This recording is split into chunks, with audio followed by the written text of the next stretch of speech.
here to encourage, offer small business insight, and connect you to your maker community. Whether you're working in your studio space or out sharing your story at a farmer's market, welcome. We are John and Sarah Collins, and this is the Modern Forestry Podcast. Hello, everyone, and welcome to the Modern Forestry Podcast. I am John Collins, and I'm really excited today because I've got a really special guest. Some folks that I got to see quite regularly because they sell coffee, and I love coffee. And these guys are amazing in terms of the kind of coffee that they make and how they make it. So I would like to introduce Stewart and Erin Armstrong. So this is them right here. Hey, John. Hey. How's it going? It's good. Good. Thank you guys for coming on the podcast with me. Yeah, absolutely. Really excited to have you. We've got 3 segments for everybody, so they'll be recorded all at once, and then we're going to release them one at a time on iTunes and on YouTube as well. So as well as Spotify too. So the first one that we're going to be talking about is about the process of starting a business, how you guys got into this in the first place, what some of your passions are. So I want to hand it over to you guys with the question: how did Ninja Warrior Coffee start? Well, so for me, I didn't drink coffee until I was in my 30s. I just never drank coffee. That's amazing. I didn't know that. When they had coffee at work, or the coffee dad had at home, or whatever, through the 80s and 90s, it's all just like just your like regular grocery store coffee, right? And it never tasted good to me, so I just never drank it. Little Folgers, little Maxwell House, the best part of waking up, and it just never was my jam. And so then I was at the lake, and a friend was there, and he was making coffee in a French press. Oh yeah. And he said, "You need to try this coffee." I said, "I don't like coffee." And he said, "No, you have to try this coffee." And of course, when your friend says you have to try something, it really doesn't matter whether it's going to be good or not. You're going to do it, right? Here, smell this. Everybody's going to smell that, right? Whatever it is. And so I take a taste, and I'm like, "Wow, what did you do to this coffee?" And he said, "No, it's just a fresh roasted Ethiopian coffee." And from that point on, I said, "Well, I guess I should build a coffee roaster." So that's what I did that next month. Is I built a coffee roaster and started sourcing green coffee. And what year was this? Oh man. If I tell you when I was in my 30s, then you'll know how old I am now. So you have to promise you're not going to do the math, okay? Not going to do the math. So this was probably around 2008-ish, 2007-ish. Okay, yeah. That's when you first started drinking coffee. Yep. And so I'm kind of, when you say people are like, "Oh, I love coffee, I'm a coffee snob." I literally did not start drinking coffee until I started drinking fresh roasted specialty coffee. So I never had a ramp up period. Started at the top. So you're still here. You were like those guys that didn't drink when they were younger, but then when they got older, they're craft beer. Craft beer, Only yeah. Craft So I start beer. right at the top. That's right. That's right. Finest of the fine. Exactly. So I just did that. I just roasted coffee, and then when Erin and I met, what year did you? So we were married in, this is gonna be bad. 2017. No. Yes. 2017. Boom. Nailed it. Moment of doubt, but I nailed it. So this is 5 years. We just had our 5-year anniversary. Oh, congratulations! Yeah. Thanks. That's awesome. And so, but we decided that one of the things we wanted to do was, just start. We loved the coffee. We loved that. Just the whole thing. We thought this would be really cool. In Easley, where we are, we wanted to start something. There weren't any specialty coffee places, right? And so we wanted to see what it would be like and see how it would go. So did you always live in Easley, or did you move into Easley? I moved to Easley in 1995. Oh yeah. I moved to Easley in 2003 or 2004, but I lived in Liberty before. So close by. Yeah, I grew up in Liberty. Yeah. Okay. I thought I would travel the world and move somewhere exotic like California. Yeah. I made it to Easley. You made it to Easley. Yeah. You went far. Yeah. Growing up, I moved all over. So I actually came to Easley from Alaska, which was the last place I lived. So, really? Alaska? That's very it's pretty interesting. So that's awesome. So then you guys met, and then you got together, and then how did Ninja Warrior become an idea? And we got our first small roaster in 2016. Yeah, December 2016. Okay. And we started the farmers market the next year. Yeah, easily farmers market. Right, yeah. And then we would do pop-ups. We did one at Modern Forestry. Yeah, we did. Yeah. Forestry Friday. That's right, Yeah. Forestry Friday. Yeah. Old school. Yeah. When it was in Powderville. That's right. Yeah. But that's how we started. And after 2 years, the third year, 2 years. 2 or 3 years, Yeah, because 2019. we decided to open up the brick and mortar. The brick and mortar. Mm-hmm. So. Yeah, and so I did a lot of IT work. That's what I came up through. It's what I do now. Yeah. And I fixed a coworker's computer. He asked me to come look at it. He was not in his office. I fixed the computer. I went back to my office, and he sent me a message and said, "Hey, did you fix my computer?" I said, "Yeah, I just went and fixed it." He said, "You're like a technical ninja." And so for many, that's been since 2000 or 1999, and so that was my nickname, was Tech Ninja. Through that time. So then when we started the coffee, we'd say it's got to have the word ninja in it. Yeah. And so that's why it has a ninja related theme, was because of that nickname that I had. Yeah. It's also a very fun logo, very fun theme, so. Yeah. And for those who don't know, the Ninja Warrior Coffee is this wonderful coffee shop that's right in Easley, South Carolina, right there when 93 comes off of 123. And then they've also got a spot somewhere else in a beautiful place downtown Easley called the Silos. Love it. Yeah. So that's a really happening place there too. But their present location too, the one in Easley at the intersection between 93 and 123, they're right next to a karate place. So I thought that was really serendipitous. So we'll put a pin in that for chapter 3, right? So pin in that for chapter 3. Yeah. But also for chapter 3, but a little spoiler alert, the location there on 93 is closed. It's closed. Yeah, we've shifted everything to the Silos. Yep. Yeah. Okay. End of the month, we're completely out. I saw something about the espresso machine going down, but Yeah. So, Yes. okay. Our it's lease shifting is all the way run to up, Silos, and the espresso machine decided we'd close sooner than we planned. So I like this because it's kind of like a little taste for everybody, a little cliffhanger. Stay tuned to the Modern Forestry podcast because soon you'll find out what happened to the location. That's right. Dun, dun, dun. Well, that's just fantastic. Well, all right. So I wanted to ask you, has this always been, I mean, you mentioned it before that you started to get a taste for quality coffee and you started to like really see the different processes that can be done with coffee. And I remember you guys actually at the Easley Farmers Market because I love coffee. I'm one of these guys that I can't go a day without it. I love the variations of coffee. And you were the first guy that I talked to, and I'm always kind of like, I go up to a bit like, okay, you like coffee? Let me taste and see. And when I talked to you, I remember like I was supposed to be at my booth, and I ended up talking to you for like 45 minutes about coffee because you're so passionate about the process and you're so passionate about how it's made that you just, you got me. You got me good, and I'm thankful for it too because how much you care about what coffee is. So has this always been a dream of yours to run a coffee shop? Our dream is kind of twofold. The coffee per se is something we're passionate about and that we love. Mm-hmm. The dream was really that to find a place that we could kind of have an amount of freedom for Erin for her job. She's a pastry chef, and in that world, I was wondering why your pastries were so good. Why they're so good. That's why, and also this. But the quality of a man is that's right, exactly. Yes. But in the food industry, like you work when everybody else is on vacation. Yeah. Like you work when everybody else has a holiday.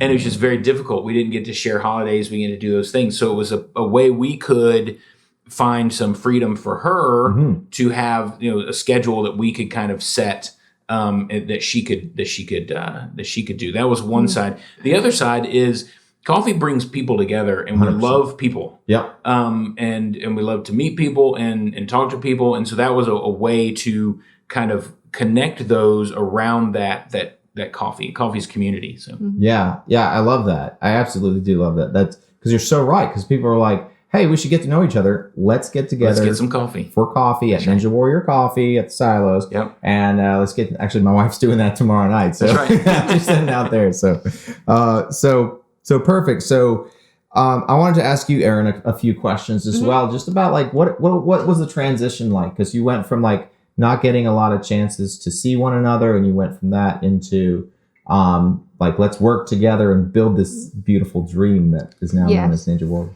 Yeah, I was always at work at the bakery, so I was not at home a lot with the family. And 2 of our kids work there with us too, so that kind of gives us a little more time together. Yes. But Stewart and I kind of got to being around a lot.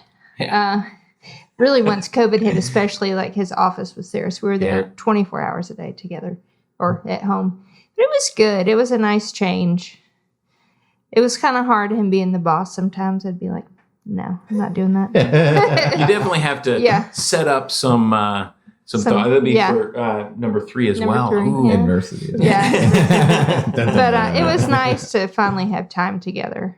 Yeah, 100%. And, and I've seen you guys work together. You work together really, really well. You're some of the hardest working people I've ever seen. Like, every time I went into whatever location that you're in. So every time I went into the old one here in Easley, I should say like Easley Metro, and then that's Easley proper or something like that. Just like we're both in Easley. But every time I went in there, the thing that I recognized and that I really saw was that you were there working, and he was there working, and every now and then he'd come out and be like, you got it, you're doing all right, you need anything?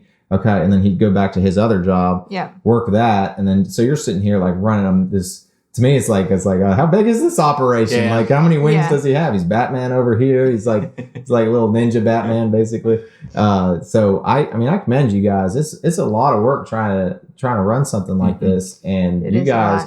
The people that work for you, it's difficult to trust somebody who doesn't also have a willingness to go in and do the work. And I've seen you guys just do the work. Yeah. Well, it was about 9 months before we had our first employee. Okay, 9 months after starting. So it was just us 2. And I was pretty much there. He opened in the morning, and I usually started work about 7 or 8, 7, something like that. And then he would come at lunch, and then he would come after work, because we stayed up until 9 at night. Yeah. So it was some long days. What was your weekly hours that you were working during this time? Monday through Friday, 6 a.m. to 9 p.m. and Saturday, 7 to 9? Yeah, I think 7 to 9. But we didn't do that for long. 15-hour days. Yeah. But it was really just to gauge what our busy traffic times would be. Okay. Yeah. So we opened at very wide hours just to see where we needed to trim to hit the peak hours. Yeah. So you were working 75-hour work weeks, and then on the weekends as well, throwing some time in there to work. So you were doing 80+ hours a week. And then I'm roasting coffee. Yeah. And roasting. Yeah. Andy's working his full-time job. No, we're the only coffee roasters in Easley. That is amazing. Yeah. That is amazing because it's one thing to like run a business. Like, people ask me all the time, they're like, hey man, is it hard to make a candle? And I'm like, it's hard to run a business. But when you're roasting and you're basically doing production and sales and everything else that goes along with that, that's a lot. I mean, so how did you guys do it? Was communication important during this time? Like, how have you gotten here and looking so well? so dapper. So dapper. You have to have communication. Okay. For sure. To make sure you have all the products you need, to make sure he roasts what we need on the one night so that he's not having to roast 3 times during the week. So communication is definitely a big key. Having some goals laid out, so you know where you're going. Like, what I don't even know who to attribute it to, but it's when you're going through hell, keep going. Right? Don't stop. Wayne Gretzky, spoken by Michael Scott. There we go. All right. So and going through hell, don't stop. Yeah, that's right. And so because you just have to know that, okay, why am I doing this? It's if you have to grind, you need to have a reason I love that phrase, and a goal in which you're going to do it for, right? If you're just grinding just to grind, like you're not going anywhere, it gets old really fast. But if you know you're doing it to get to a certain point, then it doesn't make it easier, Right. but it makes it more, what I want to say, it makes it more palatable. How about that? Yeah. Yeah. You know why you're doing Yeah. the thing that you're doing instead of just painting a fence. You know that someday you're going to be the Karate Kid. And That's right. Exactly. Yeah. Or if you think of it like you're sick, you take medicine. No one likes the taste of medicine, but you take it to get well. Right. And you want to get well more than you want to stay sick. More than you want to stay sick. Yeah. So you take the medicine, you get to the end. I love that. And it's been good. Our kids, it's good for them to see the hard work, and 100%. they've put in the work too. And so they understand how important it is. Yeah. Okay. Yeah. And remind me how old your kids are as well. If you remember. So so starting in July, they will be 20, Wow. 19, Yes. Okay. and 2 17-year-olds. Holy smokes. Yes. Yeah. Wow. Well, that's a good labor force. Yes. Yeah. And they're amazing. And I do think, that they have learned a lot through this about goal setting, about perseverance, about, doing what you've said you're going to do, keeping your commitments. Yep. Yeah. And you guys have the same mindset that we go for, which is like teaching our kids to run a business or to be a part of, or just to get the ethics from running a business is just going to pay dividends later in life. Because if they choose not to go into the major that they chose in college, they always have that to fall back on. Well, I can work towards a goal through adversity as long as the goal is big enough and meaningful enough. And to have that and to instill that, I'm like, man, if they can get that, I'm done. I'm like, that's it. I don't know what else I can parent. Like, Yep. Very, very good. Okay. So, think like you guys are talking to a young couple who's working at starting a business or has started a business, wants to take it to the next level. What would be 3 lessons that you would give to them? And you can draw from the stuff we've already talked about. I mean, as you were talking, I was like, man, I was listening to it like a younger couple might listen to it and go like, okay, this is how you do that. 3 things. 3 things. So one, which is going to sound a little odd, is don't let your passion drive you. You drive your passion. Interesting. Okay. All right. So passion is a lot of emotion, and emotions are fickle, right? Yes. I can be passionate about one thing today and not tomorrow. So if you're only doing something because you're passionate about it right now, Right. in a year, you may not be passionate about it, right? No. It may change. It may morph. So you'd be ready to change. So if you're driving your passion, like you're keeping it, like I'm passionate about this, but be passionate about making that into what is necessary for business, right? So I'm looking for a pen right now. Like, I gotta get this down. So I'll give you an I'll go back and example. listen to it on the podcast. I'll give you an example from our experience. So we import coffee that's so for instance, we have a coffee grown by Andreas Cordona. It's a natural processed coffee. It's fantastic. Back in November, we went to Colombia and met him. We were the first clients he's ever met. Mm-hmm. He invited us when we bought his coffee. We were some of the first people to buy his coffee.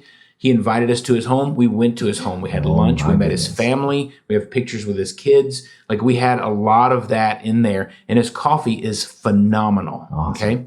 And however, a lot of people, when they say they like coffee, what they want is coffee with sugar and milk. Yeah. Okay. Milk So and sugar. if I'm only passionate about just the coffee, then I'm offended by the way they want to consume the coffee. Oh my goodness. Because Yes. it hurts my passion, hurts my feelings, right?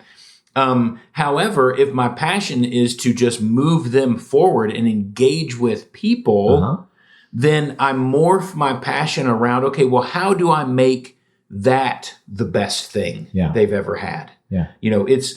I don't normally drink a latte. I drink just black coffee because it's excellent. We source really good coffee and it tastes really great. But I know that a lot of people, that's very popular, lattes. And it's all, it's what people drink. Yep. And so, Thank you so much. then it morphs into, okay, well, how do I make the best latte they've ever had? Oh, there you go. Yeah. And so I'm driving my passion, not allowing it to drive me. Okay. So I think what you just said is what the majority of musicians need to hear, because one of the things I was thinking in my mind is like, holy cow, this is profound. Because sure, if you at the top, you can play all of the intricate musical things and everybody's going to pay attention.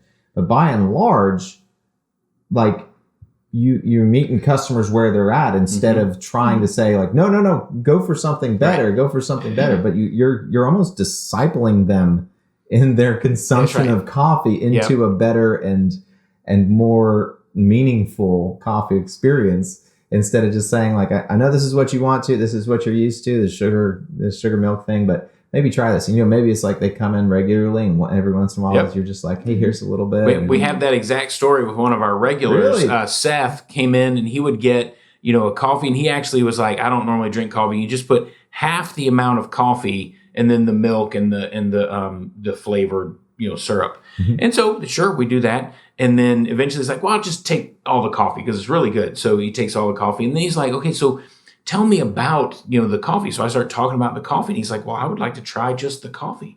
So he tried, and now so he had it with a little milk, a little sugar, and eventually now he just comes in and he just gets black coffee. Yep. And his game with whoever the barista is that morning is to guess which coffee they've brewed. Look at that. By tasting it. See if he can taste the origin. Yeah. And guess which coffee it is. Holy cow. That's immensely profound and very, very good advice for people running a business, because a lot of times they'll start out with something super complex that has got a very complex process to make. It takes them 3 hours to make it. And let's say it's a cutting board or something, like it takes them 3 hours, 4 hours to make it. And the customers come and they say like, do you have any $20 cutting boards? And they try to go like, no, we don't, like these are $300. Like at the very least, my time is worth $100 an hour. Yep. And so, but you can have so many more customers if the customer base is at that $50 level. But if you work them into it, you can get them to. Yeah. Eventually you'll have some of those that buy a big cutting board, just because. Yeah. I love that. Okay, what next? All right, so let's see. Also on that, we make most of our syrups from scratch, so they are at least homemade when you are getting. And that's how you make the best one. That goes into that. How do you make the best one? How do you take it to the next level? So it's not that tortellini or whatever stuff's called? That's right. Yes, just mostly sugar and water. That's a big deal. Like that's massive actually, because you guys are actually doing the work and putting the work in. It takes extra effort. Yeah. Yeah. So the second thing would be to be prepared to work harder than you think you're going to have to. I like that.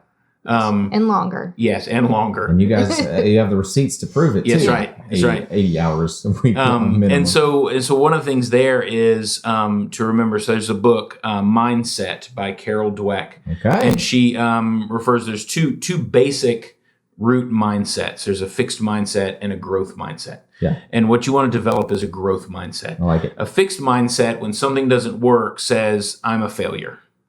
The growth mindset, when something doesn't work, says, okay, what did we do? What do we need to correct? Let's try again. Yep. And let's get this to work properly. And you move and you pivot and you do those things. And so if you go in with a fixed mindset, there's going to be a lot of different roadblocks that you're going to come up against that you don't even know about yet. Like, so you start a brick and mortar, try getting a sign in the city of Easley. There's a lot of rules, right? Sure. A lot of rules. And you'll submit your sign and they'll say, no, it's too big. It's too small, has lights, it has what, and you're like, oh my gosh, this is going to take me forever to figure out how to make a sign. Yeah. Right? But you find someone, you partner with somebody. Hey, I need to call a sign person and figure out what's going on. We have a great guy who comes in, Tommy's his name, and he helped us, get our sign stuff all together. And so, but you're going to come up to adversities that you don't even realize are going to be there yet. Yep. So keep that growth mindset of how do we tackle this? Okay, that didn't work. What are we going to do now? What are we going to do next? It's not you. You're not a failure. You're awesome. Remember that the whole time.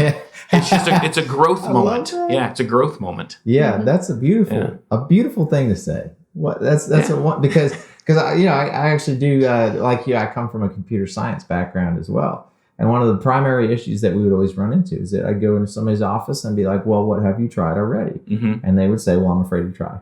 Yep. And it's a fixed. It's very similar. It's like a fixed mindset. It's like I have my mode of operation, and outside of that, if it doesn't work, I stop. Right.